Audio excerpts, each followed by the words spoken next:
Most people don't talk about it. But every night, millions of us go to bed with the same silent battle happening inside our minds. You know that battle. The one where you lie down for just a minute. And suddenly your brain starts replaying every mistake you ever made. Every regret. Every embarrassment. Every opportunity you feel you lost. The one where you start imagining every possible thing that could go wrong tomorrow. The deadlines, the pressure, the expectations, the fear of not being enough. Where your phone becomes your escape. Your thoughts become your prison. And your peace becomes something you only remember, not something you experience. You want to change your life. You want new habits, more focus, more discipline, a calmer mind. But every time you try, something inside pulls you back into the same loop.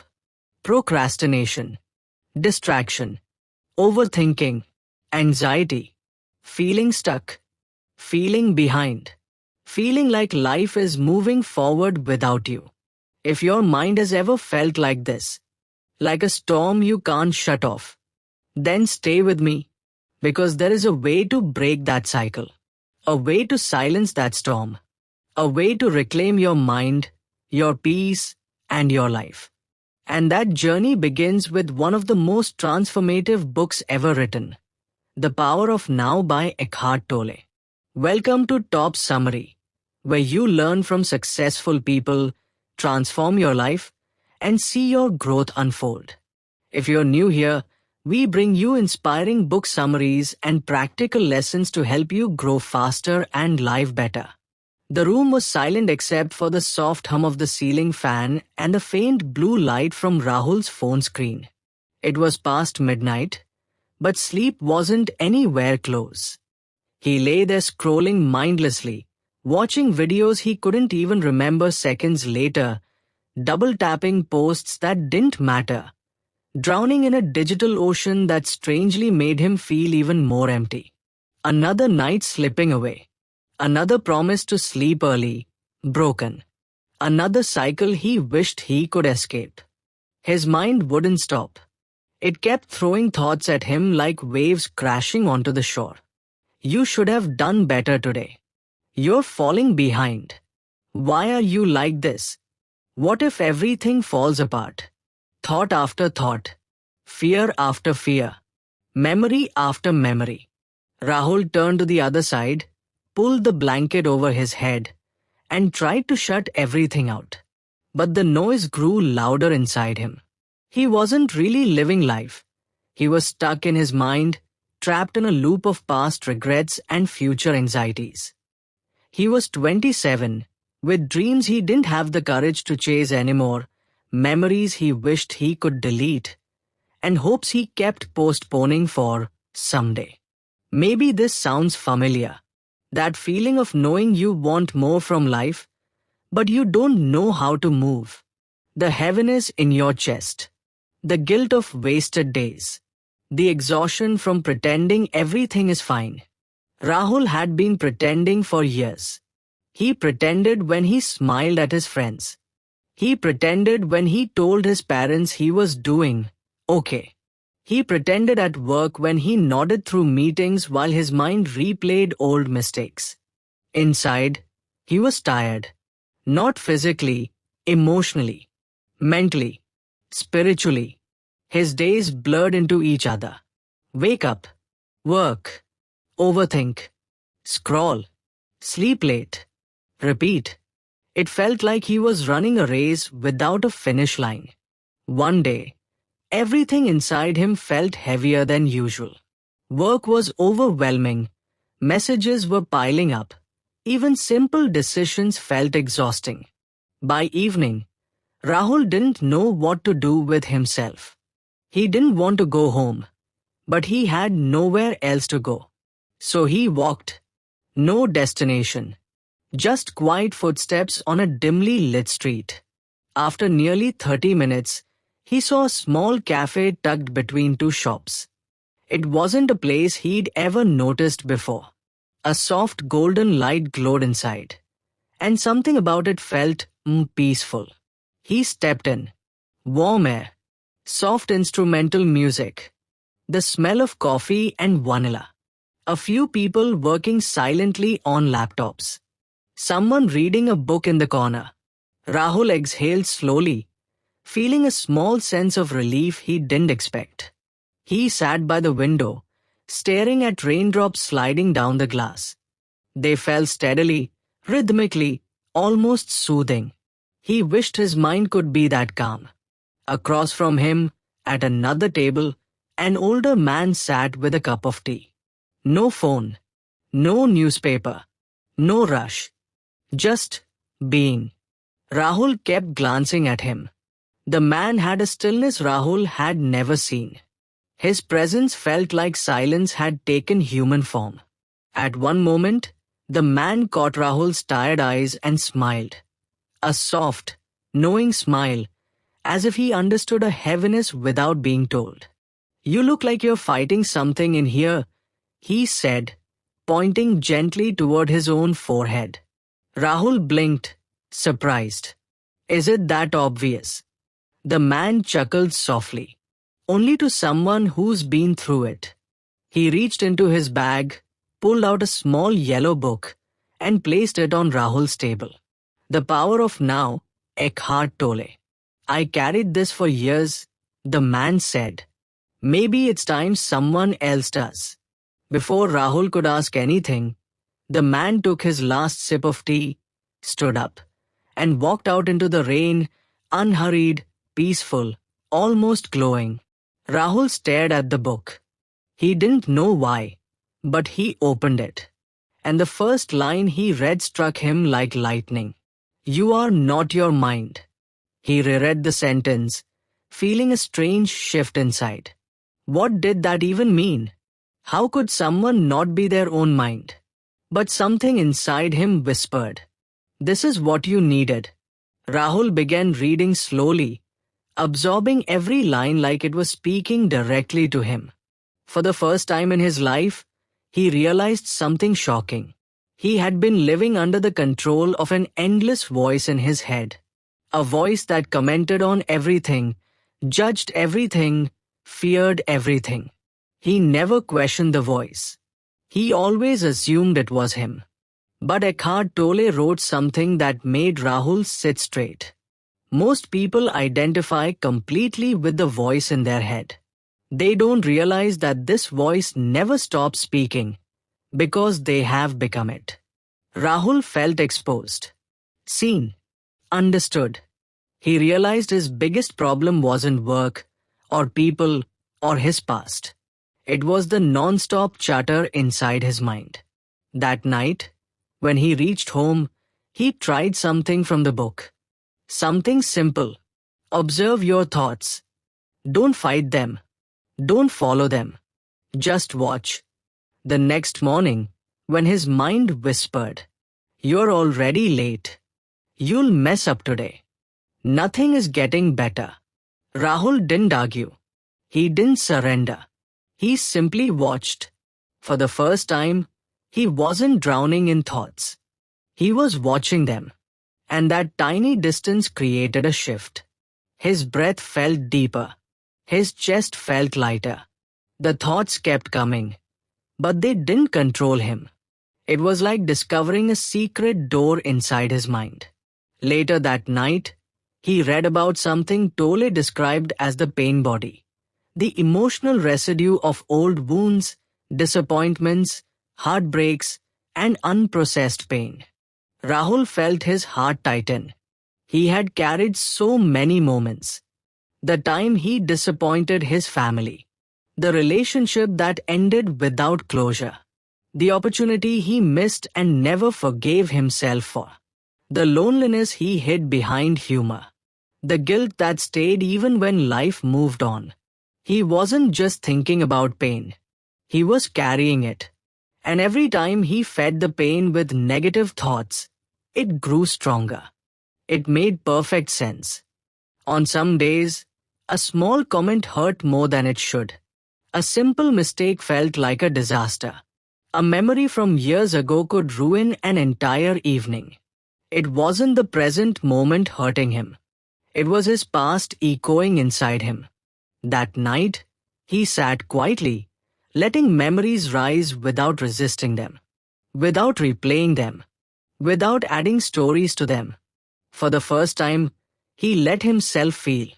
Not fight, not escape, just feel. And slowly, the memories softened. The emotions faded. The heaviness lifted. He understood something profound. Healing wasn't in forgetting the past. Healing was in not letting the past control the present. The next morning felt different. He didn't rush. He didn't panic. He didn't get lost in thoughts. While walking to work, he listened to the birds, the sound of cars passing, the wind brushing his skin. He felt the ground under his feet, the rhythm of his breath. And in that simple moment, his mind went quiet. No fear, no regret, no pressure. Just life, pure, untouched, happening now. He smiled without meaning to. It felt unfamiliar, but real. Throughout the day, he noticed little changes. He didn't get irritated easily. He didn't overthink simple decisions. He didn't replay awkward moments repeatedly in his head. Instead of reacting, he paused. Instead of worrying, he breathed. Instead of rushing, he slowed down. His friends noticed it before he did. You seem different, calmer, more present. What's going on with you? Rahul simply said, I am learning to live differently. But the truth was deeper.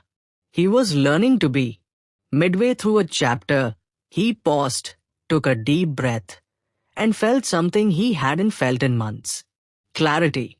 He realized that presence wasn't a big achievement. It wasn't a spiritual milestone. It was a simple decision made in every moment. And every moment gave him a chance to choose again. If you enjoy our top summaries and storytelling, don't forget to subscribe, like, and share this with someone who might need it today. We've got some bonus action items for you at the end, so keep listening. Now, let's get back to the story. Rahul didn't know it yet, but the next lesson he was about to discover would transform his understanding of time, happiness, pressure, and inner peace more than anything he had ever learned before. And his journey into the power of now was only just beginning. Rahul sat by his window the next morning, watching the sunlight filter through the curtains. For the first time in months, he wasn't rushing to check his phone. He wasn't drowning in thoughts. He just observed. The light, the warmth, the quiet. It felt like rediscovering a part of himself he had forgotten. But that peace didn't last long. As he opened his laptop for work, his mind began its old dance again. You're behind on deadlines. You need to reply to that email you've been avoiding. What if your boss thinks you're not capable? What if you mess things up today? The familiar tightness returned to his chest. His breath quickened. His fingers froze on the keyboard. Old patterns. Old fears. Old anxiety. It was like his mind was testing him, challenging the small calm he had found. But this time, instead of fighting the thoughts, Rahul remembered something Eckhart Tolle wrote. Stress is caused by being here, but wanting to be there. Being in the present, but trying to live in the future. Rahul closed his eyes for a moment. He wasn't stressed because of the work itself. He was stressed because he was imagining everything that could go wrong. He was living 10 steps ahead of the moment he was in. So he tried something simple. He whispered to himself, just do what's in front of you. He didn't think about the entire day. He didn't worry about next week. He didn't replay old mistakes. He focused only on the single email in front of him. Words flowed. Sentences formed.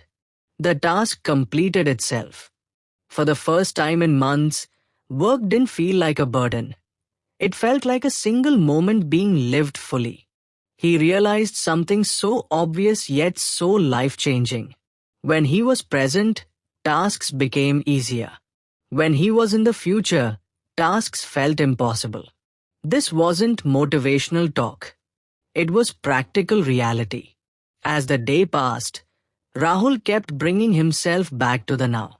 Every time his mind wandered, he gently said, "Come back."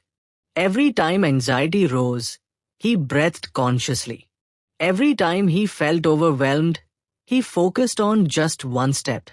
Slowly, the fog in his mind began clearing. But life always tests us right when we think we're improving. That evening, Rahul received a message from someone he hadn't spoken to in a long time. Someone whose memory still hurt. A short, simple message. But it stirred something heavy inside him. Suddenly, old emotions flooded his mind. Old conversations. Old wounds. Old heartbreak. He put his phone down quickly, but the pain had already awakened. He remembered a chapter from The Power of Now about emotional pain resurfacing when the mind loses presence. Tolle described the pain body as an entity that sleeps until triggered, and when it wakes, it demands attention. Rahul felt it fully now. The ache in his chest, the burning in his throat, the lump he couldn't swallow. He wanted to distract himself. Watch something, eat something, scroll endlessly until the feeling disappeared.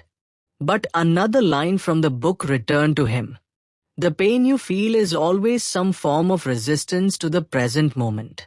Instead of running, Rahul sat down on the floor, spine against the wall, and placed his hand over his heart. He breathed slowly. He felt the ache. He didn't numb it. He didn't push it away. He welcomed it. He whispered softly, "I'm here. I'm listening." And something strange happened. The pain didn't grow. It softened. It loosened. It dissolved, little by little. Tears came, not from weakness, but release. He finally understood. Healing begins the moment you stop resisting what you feel. This wasn't spiritual theory. It was real experience. Later that night, Rahul continued reading the next chapter of the book. Eckhart wrote something profound about time. Time is an illusion. There is only the now. The past lives through your memories. The future lives through your imagination. Neither can touch you unless you let them. Rahul put the book down and stared at the moonlight falling across his bed. He thought of all the years he spent regretting the past. All the months he spent fearing the future. All the days he spent missing the present. He realized he had never actually lived fully. He had only existed in thoughts. The next morning, he decided to do something he hadn't done in years. Start his day slowly, intentionally. He stood on his balcony, feeling the early morning breeze brush across his skin. The sky was still pale, just beginning to wake. Birds were calling out softly from the trees. Rahul closed his eyes. Just breath. Just air. Just this moment. He felt alive. As he walked to the kitchen, he noticed another shift. He wasn't rushing. He wasn't thinking ahead. He wasn't replaying yesterday. He was simply making tea. The sound of the boiling water. The aroma of ginger. The warmth from the cup. Everything felt richer when he was present. Later that afternoon, Rahul decided to take a short walk outside. The world looked different. Colors seemed brighter. The wine felt cooler. Even the ground under his feet felt grounding. He realized something. Nothing about the world had changed. He had. He was finally here. But the true test came when Rahul got home and sat with his family.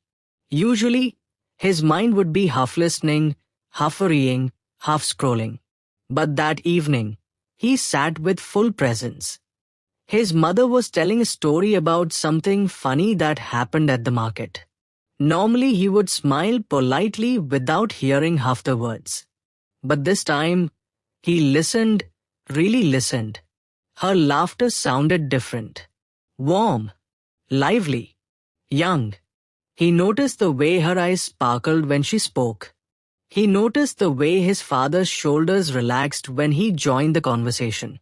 He noticed the softness in their energy, something he had forgotten to appreciate. Being present didn't just change his internal life, it changed his relationships. He realized how much of life he had been missing by living in his head. Later that night, he opened the book again, turning to a part where Tolle explained something incredibly important. Most human pain is unnecessary. It is self-created as long as the mind runs your life. Rahul paused. Self-created. Those two words hit him deeply. Not because his problems weren't real, but because the suffering around them was magnified by his mind. He finally understood why he always felt exhausted, why he always felt behind, why life felt heavier than it needed to. It wasn't life that was heavy. It was the unconscious thinking wrapped around life. The power of now wasn't telling him to avoid problems. It was teaching him to stop adding unnecessary suffering to them. The next day at work, Rahul had a challenging moment. He received criticism for a task he thought he had done well. Normally, this would ruin his entire day. He would replay the words repeatedly, imagining worst-case scenarios.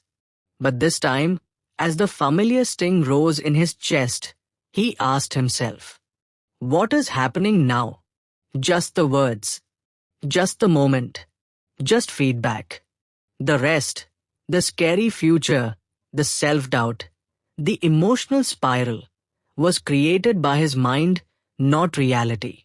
With one breath, he grounded himself. And the moment softened.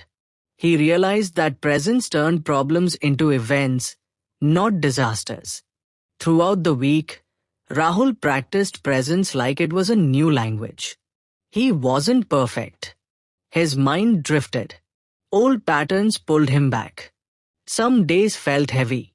But every time he remembered to return to the now, the heaviness lifted.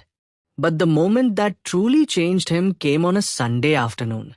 Rahul was sitting in the park, watching children run around, their laughter filling the air. A father lifted his daughter into the air, spinning her in circles. Her squeals of joy echoed across the playground. Rahul watched, mesmerized. Children lived fully. No past weighing them down.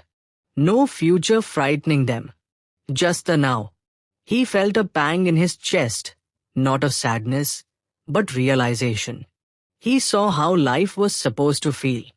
He closed his eyes, took a long breath, and allowed himself to feel the fullness of the present moment. The wind brushing through leaves, the distant sound of traffic, the warmth of sunlight on his skin, the faint smell of fresh grass, the simple miracle of being alive. He felt gratitude rising from within, not forced, not artificial, but natural. Rahul whispered quietly, "This is living." When he returned home that evening, he sat down with the book again. He reached a line that felt like the culmination of everything he had experienced. You find peace not by rearranging your life, but by realizing who you are at the deepest level, beyond the mind. Rahul closed the book slowly. For the first time in years, he didn't feel broken. He didn't feel behind. He didn't feel lost. He felt present, grounded, awake, and he knew there was still more to learn. More depth, more clarity, more freedom. His journey wasn't over. It had only just begun.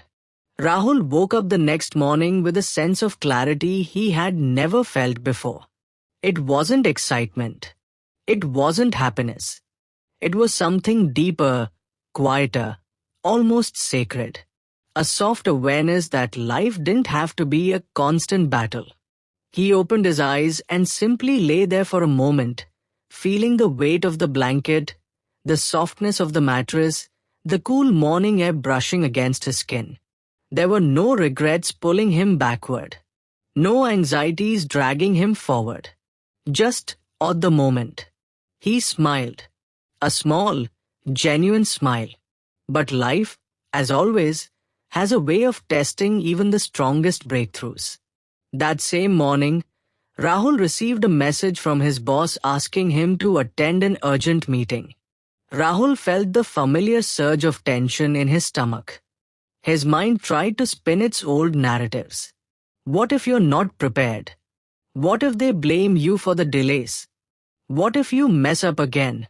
The voice was still there. The fear was still there. The overthinking was still there. But Rahul was different now. He took one deep breath. Then another.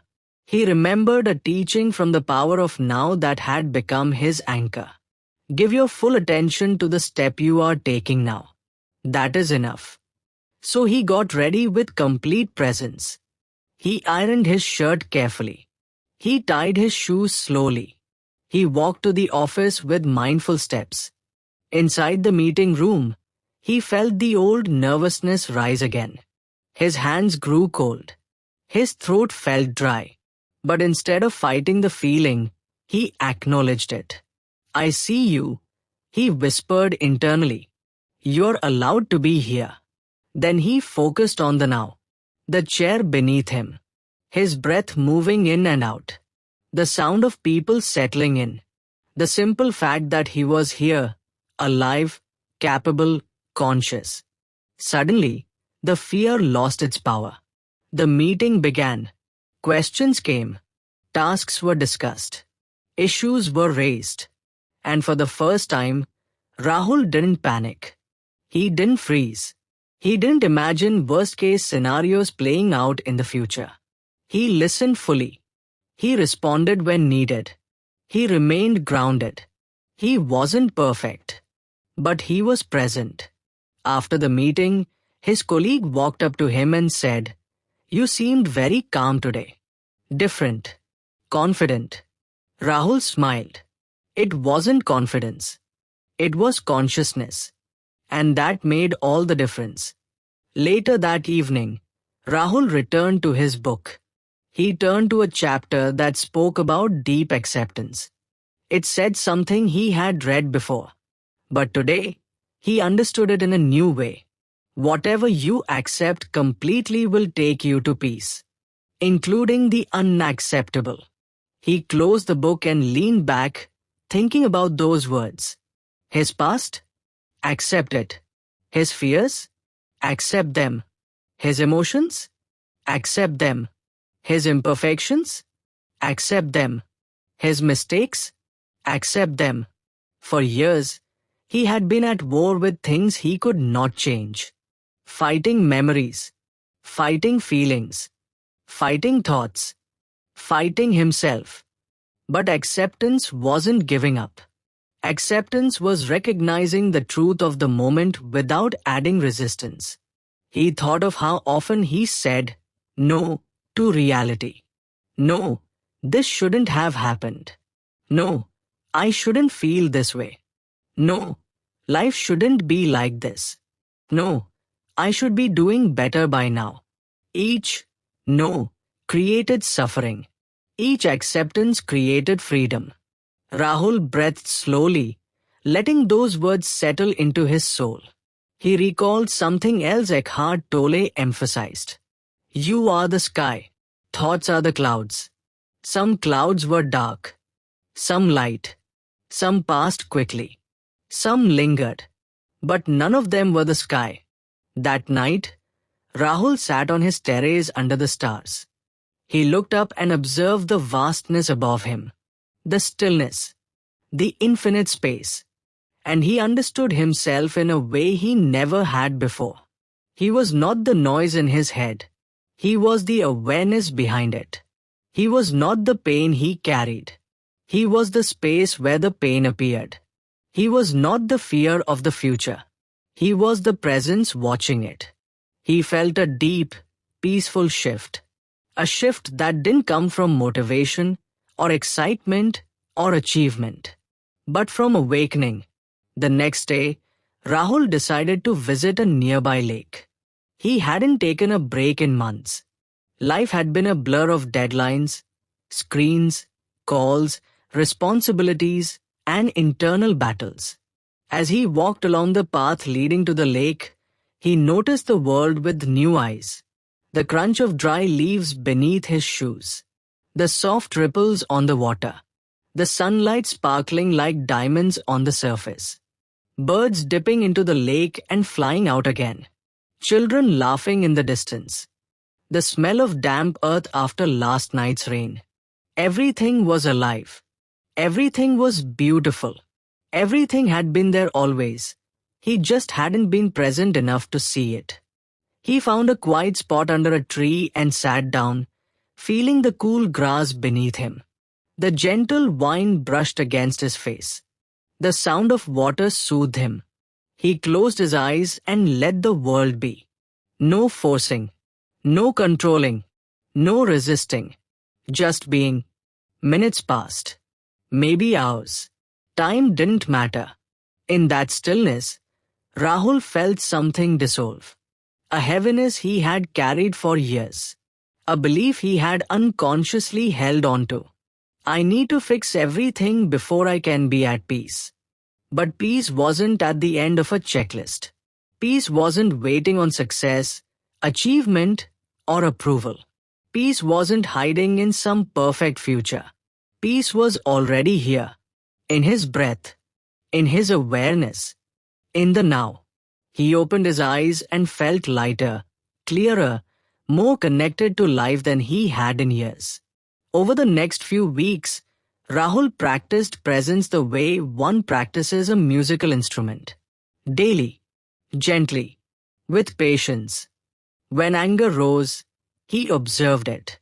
When fear whispered, he listened without feeding it. When stress appeared, he breathed into it. When joy arrived, he welcomed it fully. He didn't reject emotions anymore. He witnessed them. He didn't judge his thoughts. He watched them. He didn't chase happiness.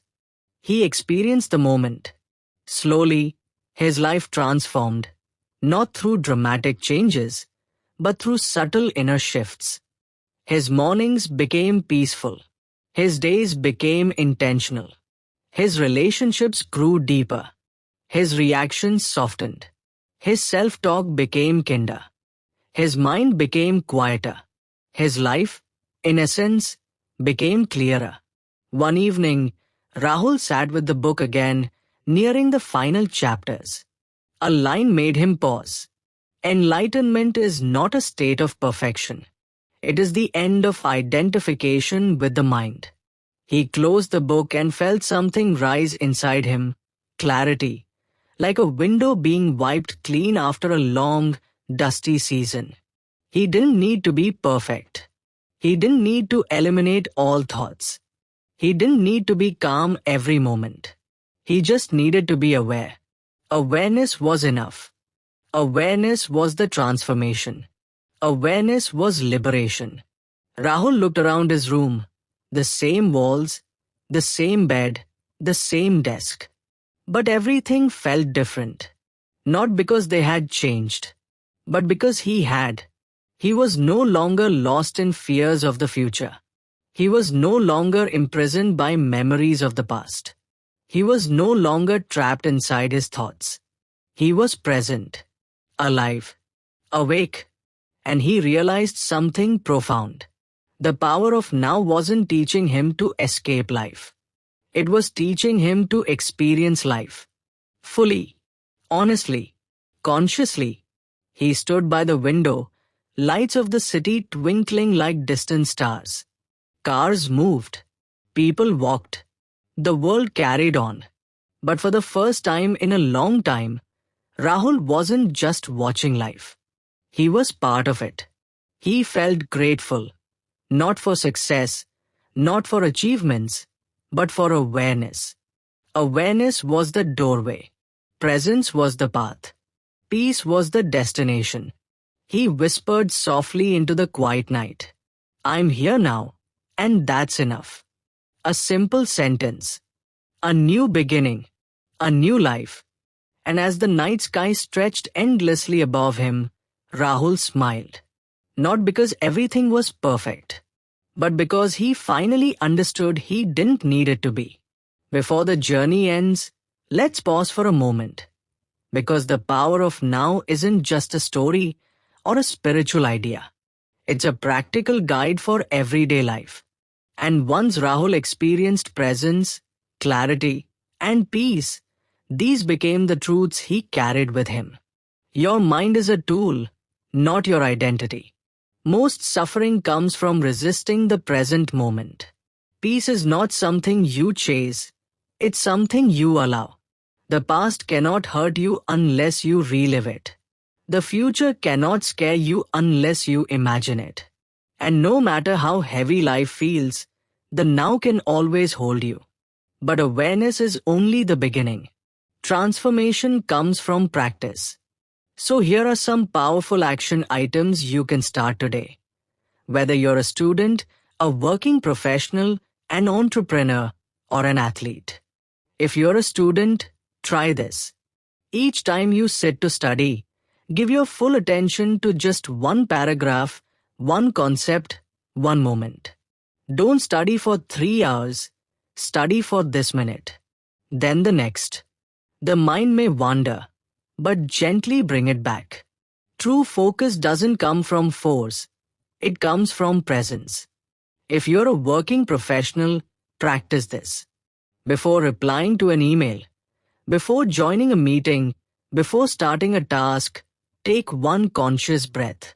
Drop all imagined futures, all past mistakes, all pressure. Lead from clarity, not anxiety. When you bring stillness into your work, productivity becomes natural. If you're an entrepreneur, remember this. Your biggest enemy is not competition. It's overthinking. Innovation is born in silence, in the space where the mind is not clouded by fear.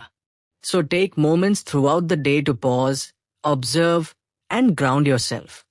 The more present you are, the better you decide. And if you're an athlete, apply this. Be where your body is. Whether you're training, running, lifting, or competing, stay rooted in the now. The mind may fear failure or judge your performance, but the body performs best in presence. Flow state is nothing more than full awareness in motion. Across all professions, across all dreams, across all struggles, the rule stays the same. Come back to the now, again and again, until presence becomes your natural state. Because the truth is simple. Life doesn't demand perfection. Life demands presence. And presence changes everything. If you stayed with this journey, thank you. Remember, your peace is never in the next moment. It's in the now. Always here. Always available. That's all for today. We'll continue bringing you top book summaries that inspire change and reflection. Until next time, keep learning, keep growing, and keep transforming. Transform your thoughts. Transform your life.